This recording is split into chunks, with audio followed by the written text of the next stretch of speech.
আসসালামু আলাইকুম। Hello everyone, সবাই কেমন আছেন? আশা করি সবাই ভালো আছেন।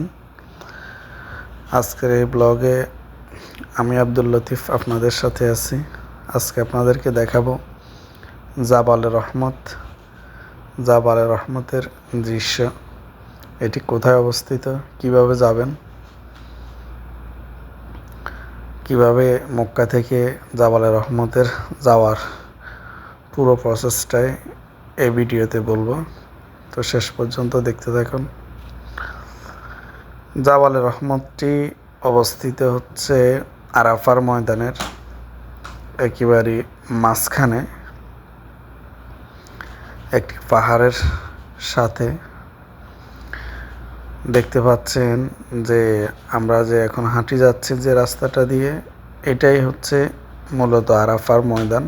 এটার ডান পাশে বাম পাশে পুরোটাই আরাফার ময়দান, এবং সামনে যে ছোট্ট একটা পাহাড় দেখা যাচ্ছে ওটাই হচ্ছে জাবালে রহমত। আর এটার ডান পাশে যে বড় পাহাড়টা দেখা যাচ্ছে ওটার সাথে মূলত।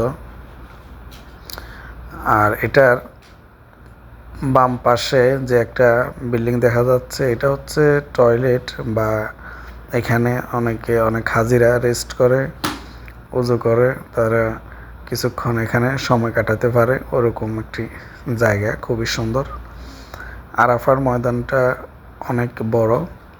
তো আরাফার ময়দানে সাধারণত হজের সময় সকল হাজিরা এখানে আসে, রাত্রি যাপন করে, একদিন থাকে। এবং আরাফার ময়দানের যে মাঝে যে পাহাড়টা রহমতের পাহাড়, এই পাহাড়ে বিদায় হজের ভাষণ দিয়েছিলেন হজরত মুহাম্মদ সাল্লাল্লাহু আলাইহি সাল্লাম। এবং দেখতে পাচ্ছেন অনেক গ্রুপে হাজিরা যখন ওমরা শেষ করে তারপর তারা এখানে এই পাহাড়টাতে আসে জিয়ারা করার জন্য, দেখার জন্য। কারণ জাবালে রহমতের পাহাড়টা আসলে অনেক গুরুত্বপূর্ণ একটি পাহাড়, যেখানে রাসূল সাল্লাল্লাহু আলাইহি সাল্লাম বিদায় হজের ভাষণ দিয়েছিলেন, এবং মা হাওয়া আর আদম আলাইহিস সালামের যেখানে সর্বপ্রথম মিলন হয়েছিল এই পাহাড়ের চূড়ায়। সুতরাং বুঝতে পারতেছেন এই পাহাড়টি অনেক গুরুত্বপূর্ণ, এই রহমতের পাহাড়টি। এবং আরাফার ময়দানের মাঝে প্রতি বছর এখান থেকে মূলত হজের ভাষণটি প্রচার করা হয়। এবং এটার চতুর্পাশে যে এরিয়াটা দেখতে পাচ্ছেন, এখানে হাজিরা দাঁড়িয়ে বসিয়ে এই হজের ভাষণটি শোনে। এই জায়গাটাতে পুরাটাতে অনেকগুলো ফ্যান লাগানো আছে। এই ফ্যানগুলা সবগুলা সাইডে দিয়ে যখন আরাফার ময়দানে হাজিরা অবস্থান করে, এবং বিশেষ করে গরমের সময়। আমরা এখন পাহাড়ের উপরে উঠলাম। চতুর্পাশটা দেখতে পাচ্ছেন, পাহাড়ের উপর থেকে পুরাটাই আরাফার ময়দান। খুবই সুন্দর, আসলে দৃশ্যটাই সুন্দর, এবং জায়গাটা অনেক গুরুত্বপূর্ণ একটি জায়গা। এখানে মানুষ আসে, হাজিরা আসে, দেখা গেছে অনেকে 2 রাকাত নফল নামাজ পড়ে। তবে একটি পাহাড়, যে কালো পাহাড়টা দেখা যাচ্ছে, এখানে অনেকগুলা নির্দেশন দেওয়া আছে যে আপনি এটাতে সেজদা দিতে পারবেন না, এটারে ধরে মোনাজাত করতে পারবেন না, এটাতে কোনো কিছু লিখতে পারবেন না। কিন্তু আমরা অনেকে আসলে ভুল করে এটাকে সেজদা দিই, চুমা দিই, অনেক কিছু লেখার চেষ্টা করি। এজন্য উপরে তারা ছবি দিয়ে এগুলা বুঝাই দিছে যে এই কাজগুলো করা যাবে না। কারণ অনেক মুসলমান আছে যারা খুবই আবেগী, যে পাহাড়টাতে ওঠার সাথে সাথে এই পিলারটারে ধরে আন্দা করে ধরে অনেকে অনেক কিছু করে, চুমা দেয় বা আল্লাহর কাছে চায়। দেখতে পাচ্ছেন অনেকে হাত কত কিছু করতেছে। আসলে এগুলা করার নিষেধ এখানে বলাই আছে। তারপরেও অনেক হাজি আবেগ ধরে রাখতে পারে না। জাস্ট এখানে আসে আপনি চাইলে দোয়া করতে পারেন দাঁড়িয়ে, বা কাবার দিকে মুখ করে আপনি 2 রাকাত নামাজ পড়তে পারেন। কিন্তু এই পাথরেরটার দিকে, পিলারটার দিকে তাকিয়ে নামাজ পড়া এবং এটার সেজদা দেওয়া, এটার মধ্যে কোনো কিছু লেখা, চুমা দেওয়া, এগুলো একেবারেই নিষিদ্ধ। তারপরে আমরা অনেকে আসলে করে থাকি এই কাজগুলো। এখন এখান থেকে আবার একেবারে কাবার ওয়াচ টাওয়ারটা দেখা যায় খুব দূরে, কিন্তু এটা মোবাইলে দেখা যাচ্ছে না, এমনি চোখের যে দৃষ্টি সেটাতে অবশ্যই দেখা যায়। এখান থেকে পুরা কাবার সামনে যে ক্লক টাওয়ারটা আছে টাওয়ারটা দেখা যায়। দেখতে পাচ্ছেন আসলে এটা হচ্ছে যাই আসরের পর এই সময়টাতেই বিশেষ করে হাজিরা আসে।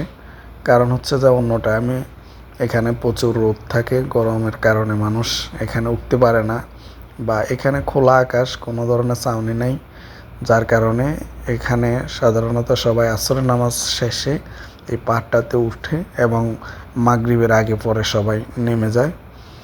তো এই সময়টাই খুবই সুন্দর এবং চতুর্পাশটাও খুবই সুন্দরভাবে দেখা যায়। আর এই পাহাড়গুলোতে অসাধারণ দেখতে পাচ্ছেন আবদুল্লাহ এবং ফাতেমা পাহাড়গুলোতে উঠতেছে নামতেছে, তাদের কাছে অনেক ভালো লাগতেছে। আসলে পাহাড়গুলোতে উঠানামা করা, এই পাথরগুলোর সাথে কিছুক্ষণ উঠে দাঁড়ানো, ছবি উঠানো অন্যরকম একটা মজা লাগে। সবাই আসলে এখানে আসলে এই কাজগুলো করে। সামনে যে দেখতে পাচ্ছেন এটা পুরাটাই আরাফার ময়দান, চতুর্পাশে বিশাল জায়গা যেখানে লক্ষ লক্ষ হাজিরা অবস্থান করতে পারে, এই আরাফার ময়দানে থাকতে পারে, সেরকমই ব্যবস্থা করা হয়েছে এবং পুরাটাতে লাইটিং করা হয়েছে। কোনো ধরনের সমস্যা হয় না, কারণ এখানে হাজিরা আসতে হয়। হজের যে শর্তাবলী আছে নিয়মাবলীর মধ্যে আরাফার ময়দানে আসতে হবে এবং এখানে থাকতে হবে এবং হজের যে খুতবাটা শুনতে হবে।